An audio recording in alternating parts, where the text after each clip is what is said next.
It's 2006 and we're moving into the HD generation. 360 already released back in 2005, and the PS3 and the Wii both released this fall, 1 week apart.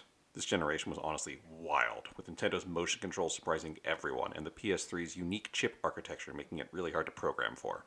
Those two factors combined to make the Xbox the default console for quite a few years, especially in the West. But I know what you're here for. What about the games? The Wii's release, of course, brought us Wii Sports, a game that felt revolutionary and caught everyone's attention but was ultimately kind of shallow. We also got a new Zelda game with Twilight Princess and the tacked-on motion controls. This one was a little underwhelming, but I love Midna. Over on the handheld, Pokemon moved to the DS for Gen 4 and featured new evolutions for old Pokemon. The PS2 still had some bangers coming out, with a new Final Fantasy that really wants to be an MMO, a GTA game that goes back to school with Bully, and Atlas with a very different take on high school in Persona 3. In actually next-gen games, Gears of War introduced cover shooting to the masses with their waist-high walls, Elder Scrolls went to the capital with Oblivion, and Capcom stuffed a mall full of zombies in Dead Rising. But my pick this year is a testament to the fact that mere polygons don't make for a better game. Hideki Kamiya and Clover Studios released a game this year that abandoned realism to give us a true work of art. Of course, I'm talking about Okami. We'll start with a quick Japanese lesson.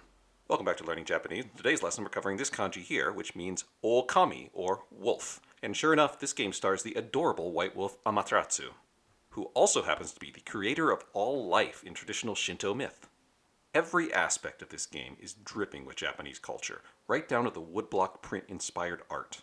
In an era where games were going more brown and gray, Okami is brimming with color and life.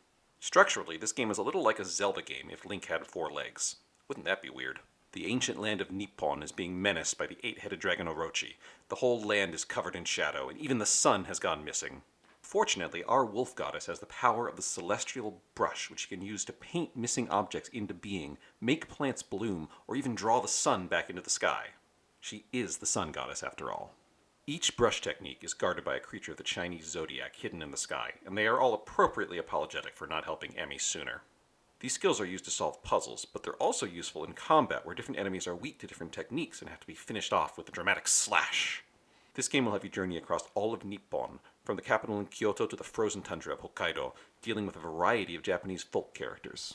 As a Dragon Ball fan, I especially love this part where you climb the tower that would eventually inspire Korin's tower.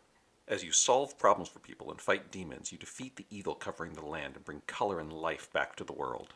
This always happens in this very satisfying rush that sweeps away the gray. I love it every time. This game does have a slow start and a lot of talking, but the writing is also filled with humor. And despite being a goddess, Amaterasu is pretty silly. For a Japanophile like me, this game is a true treasure. In fact, this was the very year I started studying Japanese.